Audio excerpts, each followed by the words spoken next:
Salut tout le monde, aujourd'hui c'est The Punisher One Last Kill. C'est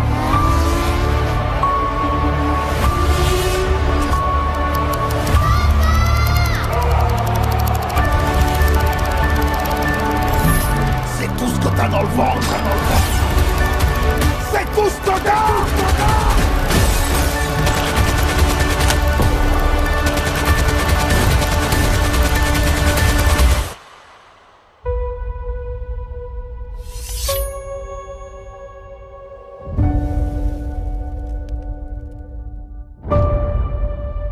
The Punisher One Last Kill est réalisé par Reynaldo Marcus Green et coécrit par ce dernier et John Bernthal qui incarne le personnage principal de ce special.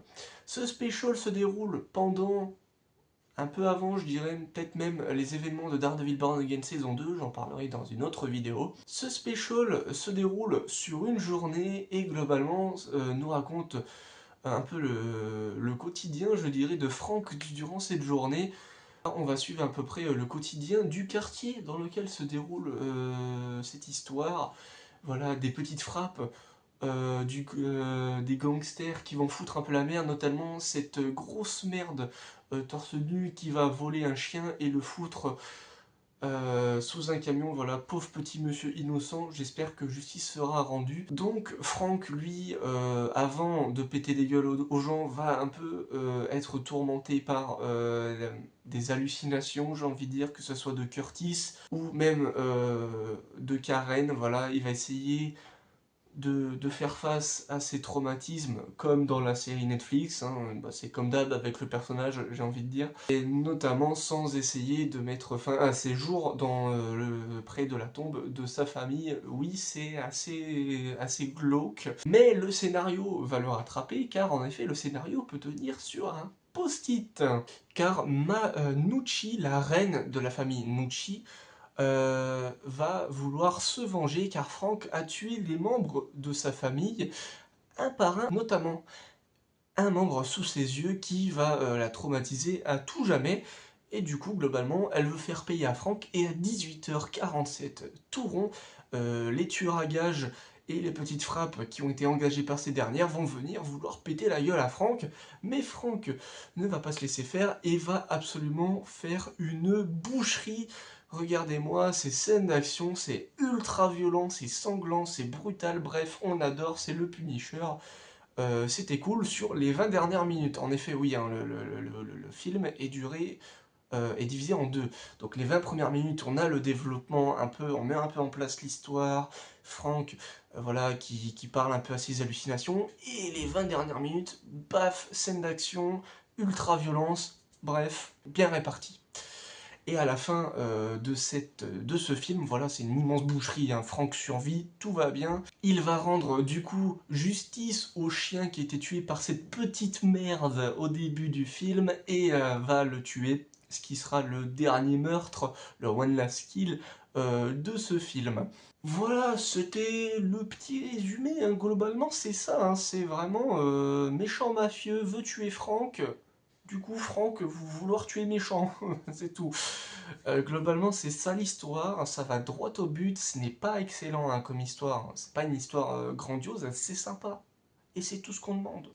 Ça fonce, voilà, et je pense qu'on aura peut-être une nouvelle série Punisher ou un film, parce que je sens que ce téléfilm est l'épisode pilote de quelque chose en rapport avec le Punisher qui arrive, et je l'espère, une nouvelle série ou un vrai gros film officiel au cinéma pour le Punisher dans le MCU, ce serait vachement cool. Et parce que là, on va le revoir dans Spider-Man Brand New Day, il sera tout public, donc là, il faut se contenter de ça, voilà, vraiment, il faut se contenter de l'ultra-violence qu'on a, parce qu'après, bah, il sera un peu aseptisé, voilà, hein, qui dit Spider-Man, faut doser la violence. Au niveau des scènes d'action, c'est vachement brutal, c'est sanglant, c'est super bien chorégraphié, je trouve, c'est assez bien filmé, c'est bien monté, c'est efficace. Malgré ce moment en CGI dégueulasse, c'est un peu de la PS3, mais c'est vite oublié, parce qu'après c'est vachement mieux. C'est beaucoup plus coloré que je l'imaginais, c'est moins gris, il y a de la couleur par-ci par-là, c'est assez joli par moment, je trouve, c'est efficace, hein, et c'est tout ce qu'on demande. La musique, quant à elle, de Chris Bowers, qui reprend un peu le thème de la série Netflix, mais en rajoutant une version un peu plus rock'n'roll sur le générique de fin qui est vraiment cool à écouter. Vraiment la musique passe plutôt bien, on a même des chansons qui marchent super bien, qui sont assez bien rythmées. Au niveau de l'acting, ce n'est pas des performances à Oscar, mais ça fait le café. Voilà, John Bertal fonctionne toujours autant en Punisher. Même l'actrice qui joue Manucci, efficace pour le peu de temps qu'on la voit. J'espère qu'on la reverra plus tard, hein, peut-être dans une suite à ce special. Ce serait cool parce que de terminer cette histoire de revanche, de vengeance entre Frank et cette famille mafieuse, parce qu'elle venait à peine de commencer, et c'est vrai que sur la fin, il laisse partir Manucci pour aller sauver la petite famille dans la supérette. Bref, tout ça pour dire que c'était vraiment un moyen métrage, je sais pas si c'est le mot, qui était vraiment sympa, sans plus, c'était vraiment efficace dans tout ce qu'il entreprend, dans sa mise en scène, dans son scénario qui tient sur un post-it, au niveau de son acting et de sa musique, sa réalisation, vraiment tout est efficace. C'est le mot d'ordre, c'est efficacité. C'est tout ce qu'on lui demande. Ce n'est pas nul, comme ce n'est pas excellent. C'est sympa, sans plus, et c'est déjà très bien. C'est tout ce qu'on lui demande. Donc voilà, ça fait le café.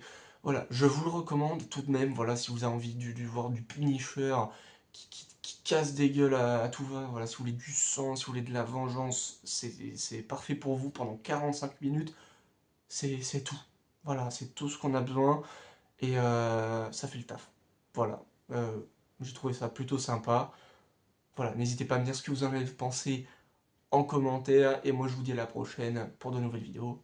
Salut tout le monde.